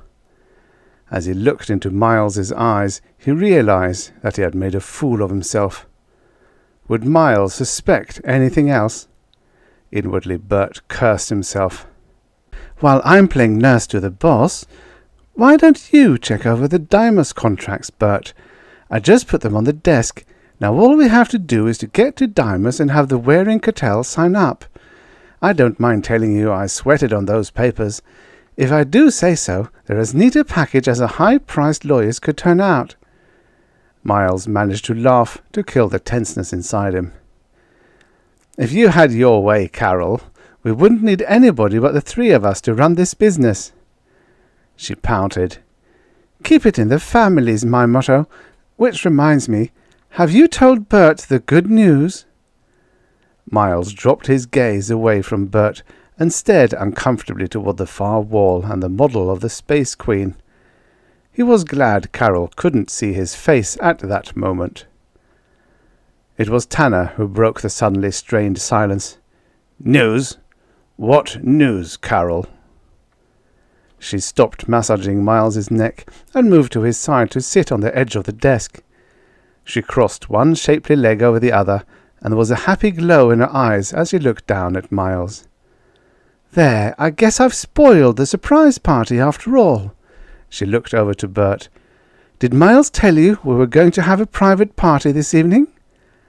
Bert nodded, his brow furrowed with a frown. "He mentioned getting together for a few drinks to celebrate the Dimas contract I'm going after tomorrow." "I guess I did spoil things, Miles." Carol flushed and looked at Barrett. Miles shrugged. "No harm done, honey. Bert," he looked up at Tanner, "what Carol is trying to say is that we were planning on a few drinks to celebrate not only the Dimas contract, but also our engagement." "Engagement!" The word left Bert's lips in a stunned gasp. Carol nodded, smiling, and moved away from the desk with a lithe movement to stand before Bert. "That's right, Bert. We wanted you to be the first to know. Miles and I are going to be married as soon as we sign the Waring contract on Dimas. Miles wanted to have the wedding here on Earth, but like most women, I've decided on an interplanetary wedding. You won't mind us going in the Viking in your place." The glance that Tanner threw at Miles Barrett was one of venom. Miles felt the whiplash of accusation that welled from Bert's eyes. from his darkening face, the clenching tight muscles around his lips. "A few minutes before Carol came in, you said that perhaps I wasn't up to the Dimer's trip. What's the matter, Miles? Didn't you have the guts to come out and say you were planning on going, and why?" Miles tried to keep his voice pleasant. "You're wrong, Bert. I meant to tell you tonight that Carol and I wanted to go in your place. What I said earlier was prompted by other reasons. I'm more than sure I was right about them now." Bert laughed harshly, turned to Carol. "Miles suggested that I ought to see Dr. Lenning. While everybody seems to think congratulations are in order, my partner infers I'm ready for a medic checkout. Bert Tanner, ready for the Lenning Sanatorium on Venus, where all space-happy company employees ease their tortured minds. A good place, too, for an unwelcome partner." Carol's face showed shocked astonishment. "Bert, have you gone insane? The things you're saying." Bert turned wrathful eyes on her. "I see he's even got you thinking his way. Well, I don't intend to go to Venus and see Lenning. I'm going to Dimas as planned. The wearing contract is half mine. I'll be damned if he steals the business from me, too." Miles was on his feet. "I'm warning you, Bert. Stop that kind of talk. You don't know what you're saying." "I know what I'm saying, and even more, I know what I'm going to do. I'm taking the Viking to Dimas, and once I sign with Waring, you can consider our partnership ended. You can have the Earth operation all to your goddamn self. I'll start up with the Dimas deal." Tanner leaned forward and scooped up the contracts from the desk as Carol watched him in stunned concern. "Bert, why?" He turned toward her, his eyes smouldering.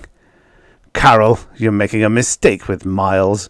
He only wants you so he can pin up another triumph over me. He—" "Get out, Bert. You've said enough." Tanner looked at Miles Barrett. Miles had his arm around Carol, but there was a fire in his eyes. Tanner laughed. "You can forget about Dimas, Miles. I'm going in the morning. Jeff Morrow is setting the autopilot on the Viking as I instructed. I'm afraid you'll have to find another wedding present, one that you can't steal." Turning, he slammed out of the room, hearing Carol sob in Miles Barrett's arms as he went. On his way to the rocket hangars, Bert stared into the red sunset.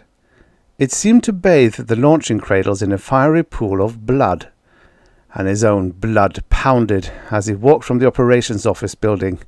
"You fool," he swore inwardly. "You could have killed him tonight and made it look like an accident, but you had to make a scene. Now Carol knows how you feel. You've spoiled your plan. He'll be on guard now, you stupid fool." In that moment, he realized he had lost not only his chance to kill Miles with no possible suspicion on himself, but he had also lost Carol. Carol. He thought of her. Was she so blind? Didn't she know what Miles was doing? She remembered the way she had looked at Barrett. And then he suddenly knew that she was in love with Miles. Probably the two of them had carefully planned this Dimas move, suggesting that he go to the Lenning Institute on Venus. The blood-red sunset fixed the Viking and Space Queen II in its fiery glow. Even at a distance he could see the crew of workmen around the base of the Viking, the ship being readied for Mars and its mineral-laden satellite, Deimos, the ship that Barrett and Carol Grant had planned to usurp for their wedding trip. Their wedding trip. Suddenly, Bert Tanner's lips pulled back in a harsh grin. It was all clear. Suddenly, he had vowed that Miles Barrett would die before he left Earth. That seemed out of the question now. But was it? And Carol? Suddenly he hated her, her beauty, her smiling face and friendly charm. A sham. A damned miserable sham. Well, all right. Wedding trip, he thought. Two can die as easily as one. "Everything's all set, Mr. Tanner." Jeff Morrow came up to him in the dusk as Bert watched the crew of mechanics leave the base of the Viking's launching cradle and head for the hangars. "Right on schedule, Jeff." Bert shifted the papers he held and looked at his chrono wrist dial. "The autopilot set?" Jeff nodded, his thin face smiling in the gathering shadows. "All you have to do is bring along a good book, Mr. Tanner. Escape velocity set for 10-minute thrust. Space drive will hook in automatically at 30 minutes, 70,000 miles per hour." "Fine, Jeff. I can always depend on you. You're the one man I can trust to do a job right." Jeff Morrow grinned. "Thanks, Mr. Tanner. Working for you and Mr. Barrett is more than a job for me. You're two of the swellest guys I ever met." Tanner was glad the shadows of night hid the grimace on his face. He slapped Morrow friendly on the shoulder. "Speaking of Miles, reminds me, he's having a private little party at his place tonight to celebrate his engagement to Carol Grant. Said he'd like to have you drop around for a drink. Think you can make it?" Morrow nodded. "Why, of course. Say, I hope you don't mind my saying it, Mr. Tanner, but I was wondering when one of you would get around to marrying Miss Grant. Mr. Barrett sure is a lucky guy." Bert's lips were twisted, but he knew Jeff couldn't see them clearly. "Miles was the lucky man, Bert. But then, my life is tied up with my work. Marriage is something for the office boys." Jeff laughed. "Guess maybe you are right. But I'll bet you won't stay single long now that Mr. Barrett has set the pace." "Maybe not, Jeff. Maybe not. You're all through here?" "Yes, sir. Blast-off will be shortly before dawn. Care to make a final check with me?" "That won't be necessary, Jeff. You run along and have dinner. I'll leave these wearing contracts in the control room of the Viking. I'll see you later over at Miles's apartment." "Right, Mr. Tanner. See you later." Bert stood in the thickening shadows as Jeff walked off. He stood there for long moments, staring up at the towering metal shape that was the Viking. A slim, beautiful ship in its launching cradle, a thing of power, an artistic triumph that could carry a man to the far planets in the solar system, or to death. He glanced across the concrete apron to the nearby launching cradle where the Space Queen II pointed its silvery nose to the twilight heavens. A sister to the original Space Queen, it was smaller than the Viking, but a thing of beauty in its own way. He smiled to himself. Tomorrow he would have Jeff prepare the autopilot on the Space Queen II for Mars. He would have a valid reason for the trip. After all, he was going to be the best man at a wedding, wasn't he? At least, that's what they would all believe. Perfect. A perfect alibi. And could he help it if the bride and groom never arrived? Grimly, Bert strode over to the hydraulic lift and stepped into the narrow cage. He slammed over the control lever and felt the cage lurch under his feet. Then the ground fell away, and he was moving smoothly, swiftly up the side of the 300-foot tapering hull. Moments later, the cage stopped before an open airlock. Bert left it and walked into the narrow confines of the ship. He walked along the companionway to the control room. Passenger quarters on the spaceship were necessarily confined to the nose of the vessel. With atomic reactors still in the lab stage, chemical propellants were still the motivating power that drove man into the void. Earlier fuel mixtures had been composed of various types, hydrazine plus nitric acid, and alcohol combined with liquid oxygen.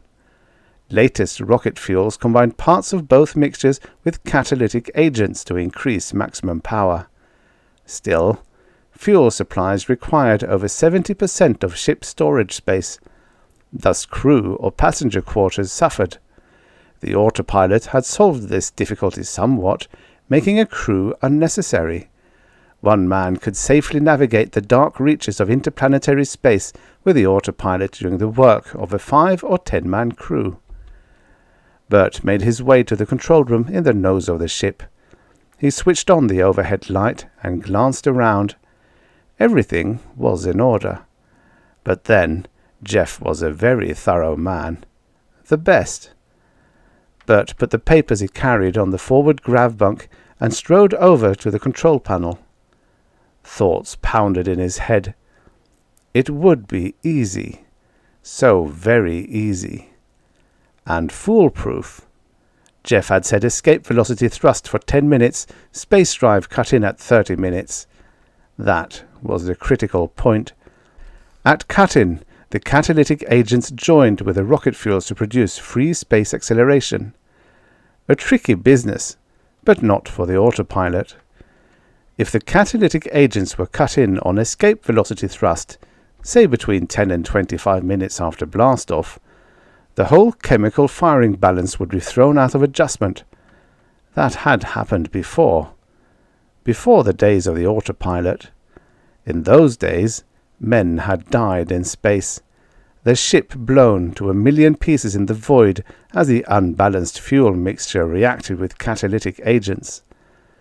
A nasty way to die, but in a way merciful. The clumsy spaceman who miscalculated never knew what happened. The autopilot had taken the risk out of spaceflight. It was now going to send Miles Barrett and Carol Grant to their death. Bert went to work quickly, expertly. He snapped the latch lock of the control panel and laid bare the workings of the autopilot.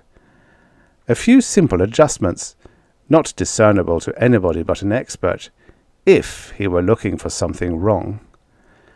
And then Bert was finished. He locked the control panel and smiled grimly. 20 minutes after blastoff, the firing mixture would go out of balance as the catalysts cut in prematurely. There would be a hellish blast of flame, and nothing but atoms floating in the void. The atoms of Miles Barrett and Carol Grant. He would make sure of that final step in a little while. "Miles, I've come to apologize for acting like a damn fool. I don't know what else to say, except that if you and Carol will forgive me, I'll do anything to make up for it." Bert blurted the words out as he stood inside the doorway of Miles Barrett's apartment, staring bravely at Miles and Carol, guilt and contrition on his face. "I won't blame you if you kick me out, but I'm sorry, and I'd like to toast your engagement and wish you both the best." It was Carol who came around Miles and took Bert Tanner's hand firmly in hers. "Oh, Bert, I knew you would come. I'm so happy. Miles is too, aren't you, darling?" Miles looked for a long moment at Bert's chastened face.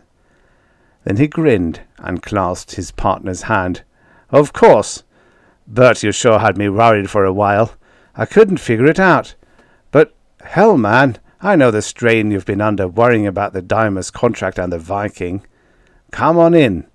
By God, we'll have a real party now." Bert grinned and returned the firm hand clasp. He walked over to an easy chair and sat down, Miles quickly mixing a drink for him. Bert laughed.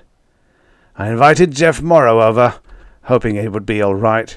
Jeff was happy to hear about your engagement, too." Miles nodded. "Glad you did. Jeff's a good guy. The most efficient man we've got. When will he be here?"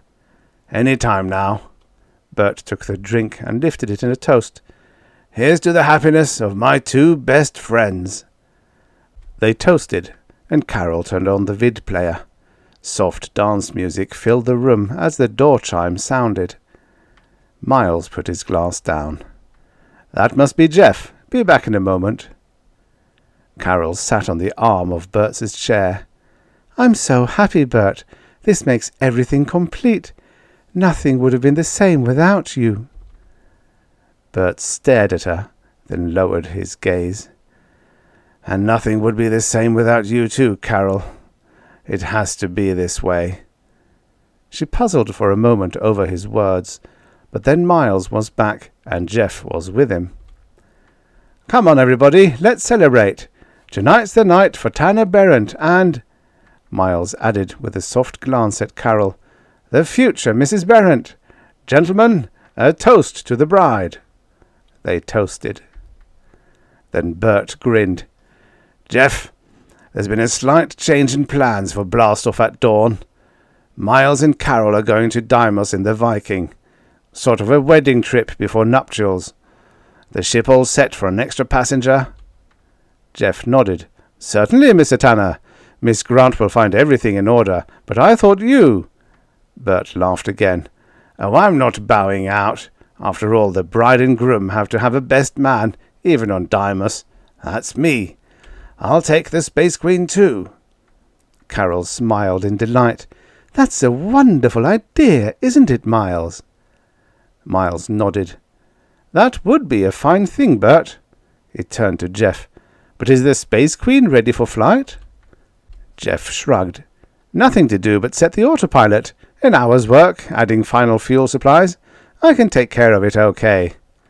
"Then it's decided." Carol brightened. "Bert will be best man at our wedding on Deimos. Let's have another toast." They toasted, and Bert felt smugly giddy. It was perfect. The fools! With Jeff here, and everything sweetness and light, the Vikings' blow-up would be nothing but an accident, an unexplainable accident. Bert Tanner would be in mourning for his two closest friends, and Jeff would feel a lasting guilt that somehow he had been responsible. Perfect. And Bert felt a desire to get gloriously drunk. He walked over to the portable bar and made himself a healthy drink. "Watch it, Bert. You'll have quite a hangover by the time you blast off," Carol chided him. Bert laughed, pointing at Jeff. "So what? This is our night to celebrate. With the autopilot I can bring along a good book or a hangover. Right, Jeff?" Jeff agreed and joined Bert in another drink. Then there was the music, and Miles dancing with Carol. More music, more drinks until Bert lost count. But he didn't care. This was sweet, the toasting of a wake, the perfect crime, a sadly wonderful occasion. Music. He danced with Carol. He stared at her with clouding eyes, aching inside, a terrible pain that wouldn't be stilled by anything except another drink. He had one, and another. Miles and Jeff talking together, pointing at him. He laughed to himself. They were concerned over his getting drunk. They were concerned over him. That was a hot one. One for the books, one for another drink. It was hot and giddy. The room was a glorious pool of laughter, savage, brutal laughter inside Bert's mind. Carol, Miles, Jeff Morrow talking to them, nodding. Bert knew what they were telling Jeff. Wisps of their conversation came to him from where he half reclined on the couch. Jeff would be his nursemaid. Jeff would see to it that he was put aboard the Space Queen 2 in one soggy, drunken heap. Jeff would strap him to his bunk. Good old Jeff. Good old, efficient Jeff. And good old considerate and concerned Miles. Miles, who was as good as dead right now. Music, time, liquor. They passed in a montage of fragrant clouds. Bert was aware that Carol kissed him lightly on the cheek as Jeff helped him to his feet and to the door. He was aware of Miles slapping him on the back and calling to Jeff. "Take care of Bert, Jeff. We want him on Deimos for the contract and wedding." And Jeff assuring them he would. Good old Jeff. Fog and pressure. Roaring sound that deafened his ears. Pressure that pushed him back, flattened his flesh tight against his bones. Pain in his head that wanted surcease with oblivion. But the pressure and roaring sound pushed the pain back, kept his consciousness aware, dimly, but aware. And then the pressure began to ease. With the easing came a sobering effect to his alcohol-clouded brain. He became aware of his surroundings. The roar and pressure. Rocket thrust to escape velocity. A spaceship. It began to come clear now. No more music, no more drinks, no more smiling faces of Miles and Carol. Jeff taking him to the door. Where then? The Space Queen too. Of course, good old Jeff, nursemaid Jeff, bundling him off to Dymas to sign a contract and be the best man at a wedding. Consciousness returned to Bert Tanner, and he laughed as he pushed against the restraining straps that held him to the grav bunk. Wedding? There would be no wedding. The bride and groom would never show up. He laughed loud and long. Then he stopped laughing. There was something wrong. Something he must find out about. He felt it. No, that wasn't it. He didn't feel it. He saw it. This grav bunk. The control room. The Space Queen too. Something wrong. Something. He turned his head on the bunk and stared at the control panel. There was a confident hum from the autopilot guiding the ship, carrying it into deep space with precision and infallible accuracy of timing. The control panel. This was not the Space Queen too. He knew then. Incredibly, impossibly, he knew. He was in the Viking. The Viking! No, it can't be. Jeff, what did you do? You made a mistake. This isn't the Space Queen. He sobered quickly, for he knew that they didn't have much time. A few minutes, perhaps less.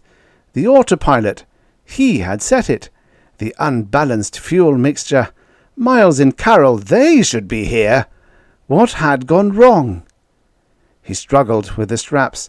The hum of the autopilot. The precision hum. The hum of death. Death he had arranged, planned. In an agony of time he tore the straps loose. He rolled groggily from his grav bunk. He staggered to the control panel. Time! He must beat time! How much time did he have left? He fumbled at the latch controls of the autopilot. A minute now was all he needed. 1 minute to divert eternity. The panel opened. His fingers shook as he reached for the automatic setting. The hum grew, a click in the electronic mechanism. He knew then. It was too late. He screamed. Once. Only once. That was all he had time for. A flash of light engulfed him. A roar he didn't hear. A roar that was swallowed by the vast hunger of empty space. The Viking exploded into a myriad atomic particles. You get him off all right, Jeff? Miles Barrett adjusted the video screen as Jeff Morrow's face grinned back at him from the operations office on Earth. Beside Miles, Carol smiled at Jeff as he sat in the co-pilot's seat. Soggy but safe, Mr. Barrett. He'll have a pleasant surprise when he wakes up and finds himself in the Viking instead of the Space Queen too. Miles nodded. I know he wanted to make the trip in the Viking. Besides, Carol and I prefer the Space Queen too. Makes it sort of a sentimental journey. Carol laughed beside him. Thanks for everything, Jeff. We'll bring you back a piece of wedding cake wrapped in a nice fat freight contract. Miles broke contact then and turned to Carol. She reached out and squeezed his hand affectionately. I'm glad everything turned out all right with Bert, she said. He nodded. Right, honey, but enough talk. Let's relax and enjoy the trip. And they did. The end. Subscribe for your daily stories of futures past. If you like this sort of human read narration, please consider becoming a member of the channel. Members not only get rid of some of their unwanted money, but also may access the stories a whole week before everyone else. And that's it, really. Oh yes, the stories are and will remain AI free. And free of charge, of course.